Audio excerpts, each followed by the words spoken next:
Hello friends, this is Sangam Fodi and welcome back to my channel Pharmacy Tree. Friends, in this video I'm going to talk about Itijola 0.25 mg tablet. So friends, without wasting any more time, we should start the video.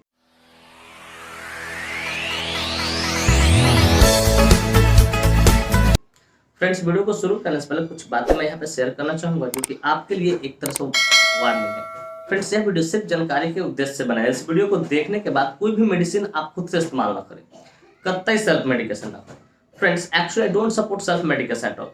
So before taking or using any medicine, you must consult your doctor. कोई भी दवा हो उसको लेने से पहले या इस्तेमाल करने से पहले आप अपने डॉक्टर से एक बार जरूर कंसल्ट करें। तो फ्रेंड्स, चलिए वीडियो की शुरुआत करते हैं। फ्रेंड्स, आज का हमारा टॉपिक है Etizola 0.25 mg tablet. Friends, Etizola 0.25 mg tablet एक बहुत ही शानदार, बहुत ही प्रचलित शेड्यूल एच कैटेगरी का मेडिसिन है। शेड्यूल एच कैटेगरी कहने का अर्थ हो रहा है मेरा व्यूअर्स कि इस मेडिसिन को खरीदने के लिए कहीं ना कहीं आपको डॉक्टर की प्रिस्क्रिप्शन की पर्चे की जरूरत पड़ेगी। फ्रेंड्स, यह मेडिसिन शॉर्ट टर्म एंजाइटी को ठीक करने के लिए कहता है। इस मेडिसिन का इस्तेमाल शॉर्ट टर्म एंजाइटी को ठीक करने के लिए कहता है। शॉर्ट टर्म एंजाइटी कहने का अर्थ हो रहा है कि थोड़ा देर के लिए अगर किसी को एंजाइटी हुआ हो, ठीक है, तो उसको ठीक करने के लिए इसका इस्तेमाल किया जाता है। फ्रेंड्स, यह मेडिसिन बेंजोडाइजेपाइन कैटेगरी से बिलोंग करता है। अब जाहिर सी बात, हमने इस टर्म का इस्तेमाल किया तो मेरे व्यूअर्स पूछेंगे कि sir what is the exact meaning of benzodiazepine category. तो डियर व्यूअर्स, मैं सिंपल तरीके से समझाने का आपको कोशिश करूंगा और इसमें जो विशेष चर्चा होगा कभी नेक्स्ट वीडियो में मैं करूंगा कि बेंजोडाइजेपाइन कैटेगरी होता क्या है। ठीक है, सिंपली समझिए कि कोई भी वैसा मेडिसिन जो सिडेशन के लिए इस्तेमाल किया, नींद के लिए इस्तेमाल किया जाता है। जैसे आपने डायजेपाम का नाम सुना होगा, इसका ओटी में बहुत ज्यादा इस्तेमाल किया जाता है ऑपरेशन से पहले। ठीक है, फिर आपने नाम सुना होगा लोराजेपाम का, आपने नाम सुना होगा, लोपेज इंजेक्शन का नाम सुना होगा, फिर क्लोनाजेपाम का नाम सुना। तो ये सारे क्या है, नींद के लिए कहीं ना कहीं काम करता है। तो कोई भी वैसा मेडिसिन जो कहीं ना कहीं नींद को, एंजाइटी को ठीक करने का काम करे, ठीक है, वैसे मेडिसिन को हम लोग बेंजोडाइजेपाइन कैटेगरी का मेडिसिन बोलते हैं।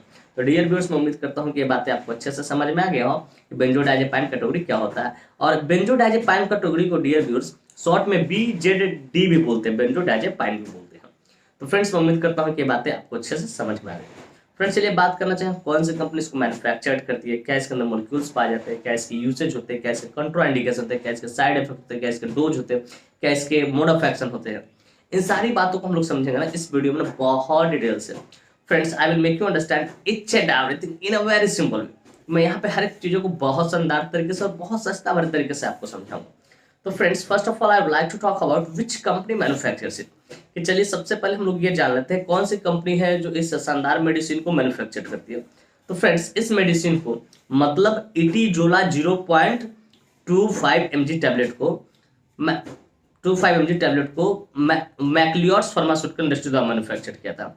फ्रेंड्स, इस मेडिसिन को मैक्लियोड फार्मास्यूटिकल इंडस्ट्री द्वारा मैन्युफैक्चर किया था, जो कि काफी प्रसिद्ध, काफी प्रचलित अपने आप में फार्मास्यूटिकल इंडस्ट्रीज के बहुत सारे ऐसे ब्रांड्स आते हैं जो कि डॉक्टर बहुत ज्यादा प्रिस्क्राइब करते हैं। जैसे आपने डेफकोट 6 mg का नाम सुना होगा, डेफ्लाजाकोट, ठीक है, डेफकोट 6 mg का नाम सुना होगा, इंजोमैक का नाम सुना होगा, इंजोमैक प्लस का नाम सुना, ये सब मैक्लियोड्स कंपनी द्वारा ही मैन्युफैक्चर किया था। Friends, this medicine is basically manufactured by Macleods pharmaceutical industry. Friends, इसके एक स्ट्रिप में 10 टैबलेट्स आते हैं जिसकी कीमत मार्केट में लगभग 70 रुपए से लेकर 80 रुपए के आसपास होती है और उतने में अवेलेबल हो जाती है। फ्रेंड्स, मैं एस्टिमेटेड प्राइस बता रहा हूँ, एग्जैक्ट प्राइस नहीं बता रहा हूँ, वो अपना खुद देख लेना, क्योंकि प्राइस जो होता है हमेशा टाइम टू टाइम क्या करता है, वैरी करते रहता है, बदलते रहता है। तो फ्रेंड्स, मैं उम्मीद करता हूँ कि ये बातें आपको अच्छे से समझ में आ गई कि कौन सी कंपनी इसको मैन्युफैक्चर करती है और इसकी एक स्ट्रिप में कितने टैबलेट्स आते हैं और क्या इसका एस्टिमेटेड प्राइस होता है। फ्रेंड्स, नेक्स्ट हम बात करना चाहेंगे इसके मॉलिक्यूल्स के बारे में कि which molecule is basically found in this medicine. कि बेसिकली ये जो मेडिसिन होता है इटिजोला 0.25 mg, ठीक है, इसका के अंदर कौन सा मॉलिक्यूल्स पाता है। तो फ्रेंड्स, बेसिकली इसके अंदर सिंगल मॉलिक्यूल इटिजोलम 0.25 मिलीग्राम पाता है, जिसका इस्तेमाल शॉर्ट टर्म एंजाइटी या एंजाइटी को ठीक करने के लिए किया जाता है। कि इसके अंदर सिंगल मॉलिक्यूल इटिजोलम 0.25 मिलीग्राम पाया जाता है, जिसका इस्तेमाल शॉर्ट टर्म एंजाइटी को ठीक करने के लिए कहता है।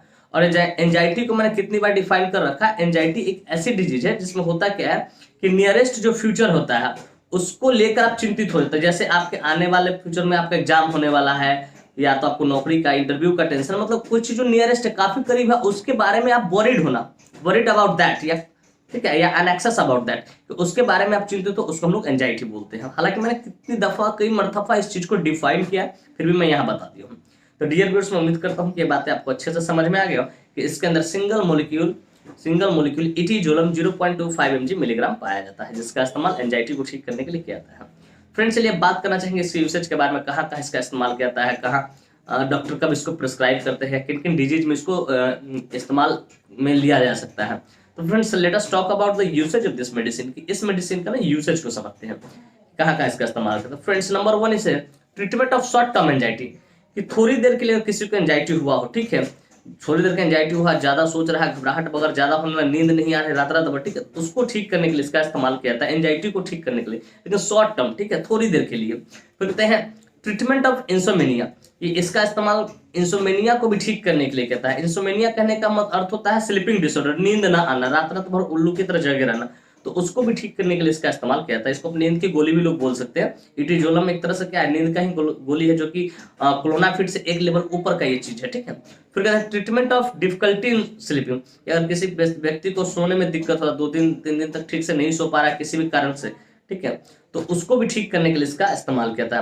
बेसिकली देखा जाए तो इसका जो इस्तेमाल है, अगर किसी को किसी टेंशन के कारण, एंजाइटी के कारण, ठीक है, एंजाइटी के कारण नींद नहीं आ रहा है, ठीक है, और एंजाइटी है, तो उसको ठीक करने के लिए इसका इस्तेमाल किया जाता है, इस मेडिसिन का इस्तेमाल।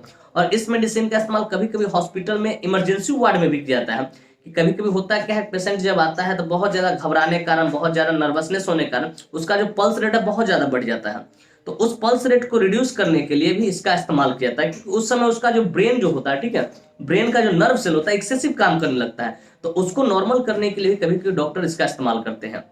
तो फ्रेंड्स मैं उम्मीद करता हूं कि एक जो एडवांस यूसेज मैंने अपने अनुभव का बताया वो आपको बहुत काम आया। सिंपली समझिए, अगर कोई व्यक्ति हॉस्पिटल में एडमिट है, ठीक है, उसका पल्स रेट, हार्ट रेट बहुत ज्यादा भाग रहा है, 200 प्लस जा रहा है, तो उस समय आप इस मेडिसिन का इस्तेमाल कर सकते हैं, पल्स रेट, हार्ट रेट को कम करने के लिए इसका इस्तेमाल। आप मॉनिटर को ध्यान से देखते रहिए, अगर जितना बढ़ता है तो आप, और पेशेंट सक्षम है कि ओरली ले सकता है, तो उसको आप इस टैबलेट को दे सकते हैं। तो फ्रेंड्स मैं उम्मीद करता हूं इसकी यूसेज आपको बढ़िया सा समझ में, कहाँ कहाँ इसका इस्तेमाल किया जाता है। नंबर 1 मैंने बताया treatment of anxiety, short term anxiety को ठीक करने के लिए क्या था। दूसरा मैंने बताया ट्रीटमेंट ऑफ इंसोमेनिया। तीसरा मैंने difficulty in sleeping, treatment of difficulty in sleeping, किसी को सोने में दिक्कत हो रहा है किसी भी कारण से, ठीक है, तो उसको भी ठीक करने के लिए इसका इस्तेमाल किया है। सिंपली समझिए कि क्लोनाफिड से मैं एक लेवल इसको ऊपर मानता हूँ, बहुत कम डॉक्टर इसको प्रिस्क्राइब करते हैं, क्योंकि हालांकि बहुत शानदार दवा है ये मेडिसिन। तो फ्रेंड्स मैं उम्मीद करता हूँ इसकी यूसेज आपको बढ़िया से समझ में आएगा। फ्रेंड्स चलिए बात करना चाहेंगे इसके मोड ऑफ एक्शन के बारे में, इसका मोड ऑफ एक्शन क्या होता है। फ्रेंड्स मोड ऑफ एक्शन तो मैं थोड़ा सिंपली तरीके से समझाना चाहूंगा ताकि आपको अच्छे से समझ आए। Friends, this medicine increases the chemical messenger GABA, which suppresses the abnormal activity of the nerve cell in the brain. ये क्या करता है कि जैसे इस मेडिसिन को आप लेते हैं तो केमिकल मैसेंजर गाबा होता है, ठीक है, गाबा होता है, जिसको वो इंक्रीज करने का काम करता है। और जैसे ही गाबा को इंक्रीज करेगा, गाबा एक्शन क्या लेता है कि हमारे ब्रेन में जो एक्सेसिव एक्टिविटी हो रहा है नर्व सेल का, उसको ये रिलैक्स करने का काम करेगा, जिससे ब्रेन का जो एक्सेसिव जो एक्टिविटी था वो नॉर्मल हो जाएगा, तो इंसान को नींद आ जाएगा, टेंशन कम रहेगा, एंजाइटी खत्म हो जाएगा।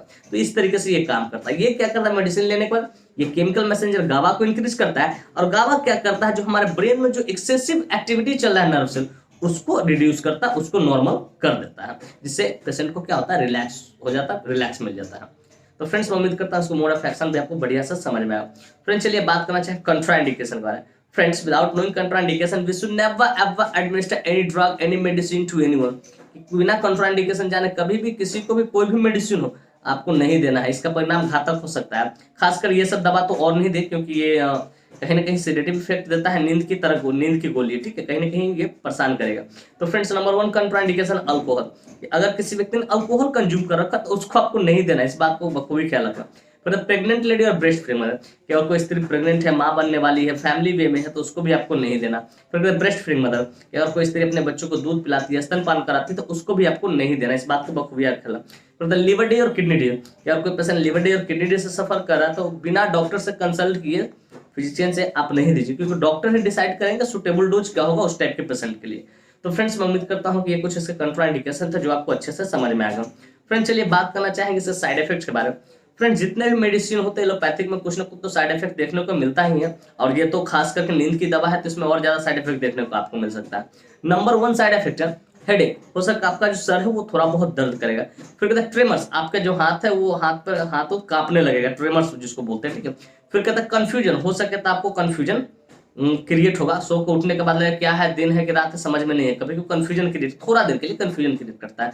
फिर कहते हैं स्लरिंग ऑफ स्पीच, आप जो बोलोगे तो लड़खड़ाओगे, बोलना कुछ और अनाप शनाप बकना चालू कर दोगे, ठीक है, वो हो सकता है। फिर स्लरिंग ऑफ स्पीच हो गया, फिर स्लरिंग ऑफ स्पीच, ये कुछ इसके और सीडेटिव इफेक्ट हो सके, नींद आपको ज्यादा आएगा, सो को उठोगे फिर भी आपको नींद आएगा, तो ये कुछ इसका साइड इफेक्ट है। इस तरह कोई भी साइड इफेक्ट देखे आप तुरंत अपने डॉक्टर को कंसल्ट करें, उन्हें इन्फॉर्म करें सर मुझे इस तरह की परेशानी हो रही, तो हो सके इसके जगह को दूसरे मेडिसिन को, दूसरे ब्रांड को प्रिस्क्राइब करें। फ्रेंड्स मैं उम्मीद करता हूँ साइड इफेक्ट आपको बढ़िया से समझ में आया। फ्रेंड्स चलिए बात करना चाहेंगे डोज के बारे में। फ्रेंड्स डोज हमेशा डिपेंड करता है एज पे, बॉडी पे, सिविरिटी पे, जेंडर पे, इन सारी चीजों पे डिपेंड करता है।